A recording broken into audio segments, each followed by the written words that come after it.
my friend. Okay, so today we're gonna read Acts. That's gonna be our new thing, is Acts. It's probably gonna take a little while, but I've got little study notes and everything. This time I will be reading out of my New King James Version. So if you don't have a New King James Version and you'd like to read along, I suggest getting the Bible app because they have different versions that you can download. I'll put in the description a link for the Bible app that I use. I hope you guys are all doing really great. I pray that you guys are all doing great in Jesus' name. We're going to pray first, and then we're going to get into the Word. So, dear Father God, thank you for all that you've done for us. Thank you for all that you continue to do. As we read today, please give us the eyes to see, ears to hear, and hearts to receive your Word. In Jesus' name, amen. Okay, so I'm actually excited about this one because I did a little Bible study online. So I've got like little notes and stuff. I like to do my notes in my New King James Bible because, like, as you can see, this is like single column, so it gives me the opportunity to like write right here. And in my double column, it gets a little bit complicated because then there's like two columns anyway. So it's like I don't get enough space to write down what I need to.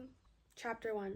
Okay, these are just a couple of facts about Acts. Acts was written over the course of 30 years. And when Luke and Acts were written, they were done on scrolls up to 35 feet long. Supposedly, they were supposed to be one book, but then because they're on two different scrolls, they became two different books. But if the scrolls had been longer than 35 feet, then they would have been able to write them in one scroll. Okay, so chapter 1. The former account I made, O Theophilus, of all that Jesus began, both to do and teach, until the day which he was taken up. After, through the Holy Spirit, he had given commandments to the apostles, whom he had chosen, to whom he also presented himself alive after his suffering by many infallible proofs, being seen by them during 40 days, and speaking of the things pertaining to the kingdom of God. I think that's really cool because I didn't know that, and I feel like this is why it's important to Bible study, because even though I've read this book, I just completely missed the fact that Jesus was here for 40 days after he resurrected. That's wild to me. Like, imagine losing somebody and then them coming back and being here for 40 more days. I just think that's really cool. I actually started crying when I first read this because I was like, imagine how excited they were to see Jesus and then him stick around for 40 days. One infallible proof is that Jesus appeared to 500 people at once, over 500 people at once, after his resurrection. And you can find that in 1 Corinthians 15:6. Now we're going to go back to the scripture. We're at verse 4. After being assembled together with them, he commanded them not to depart from Jerusalem, but to wait for the promise of the Father, which he said, "You have heard from me. For John truly baptized with water, but you shall be baptized with the Holy Spirit not many days from now." Therefore, when they had come together, they asked him, saying, "Lord, will you at this time restore the kingdom to Israel?" And he said to them, "It is not for you to know times or seasons which the Father has put in his own authority. But you shall receive power when the Holy Spirit has come upon you, and you shall be witnesses to me in Jerusalem and in all Judea and Samaria and to the end of the earth." I just want to take a pause and talk about that for a second. Or not talk about that, but just acknowledge that. Is that sometimes we have to wait. And in this instance, he tells them to wait for the promise from the Father.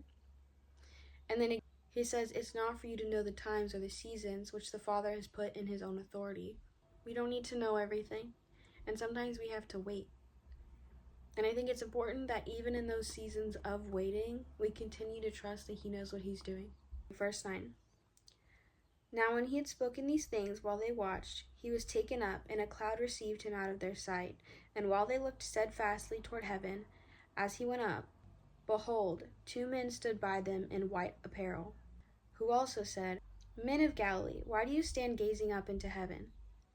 This same Jesus who is taken up from you into heaven will so come in like manner as you saw him go into heaven." They literally watched Jesus go up into the sky. Verse 12. And then they returned to Jerusalem from the mount called Olivet, which is near Jerusalem, a Sabbath day's journey. And when they had entered, they went up into the upper room where they were staying: Peter, James, John, Andrew, Philip, and Thomas, Bartholomew and Matthew, James the son of Alphaeus, and Simon the Zealot, and Judas the son of James. These all continued with one accord in prayer and supplication with the women and Mary, the mother of Jesus, with his brothers. I didn't write this down, but if I remember correctly, supplication is like with intention and like with reverence. Okay, verse 15.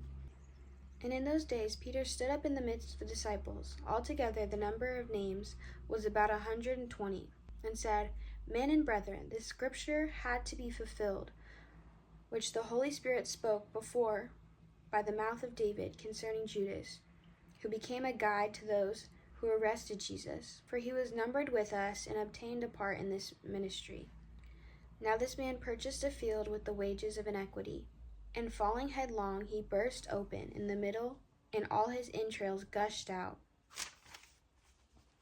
And it became known to all those dwelling in Jerusalem, so that the field is called, in their own language, Akeldama, that is, field of blood. For it is written in the book of Psalms, Let his dwelling place be desolate, and let no one live in it, and let another take his office. Therefore, of all these men who have accompanied us, all the time that Lord Jesus went in and out among us, beginning from the baptism of John to that day when he was taken up from us, one of these must become a witness with us of his resurrection. And they proposed two: Joseph, called Barsabas, who was surnamed Justus, and Matthias. And they prayed and said, You, O Lord, who know the hearts of all, show which of these two you have chosen to take part in this ministry and apostleship, from which Judas by transgression fell, that he might go to his own place. And they cast their lots, and the lot fell on Matthias, and he was numbered with the 11 apostles. That's all for chapter 1. I love you. Jesus loves you more.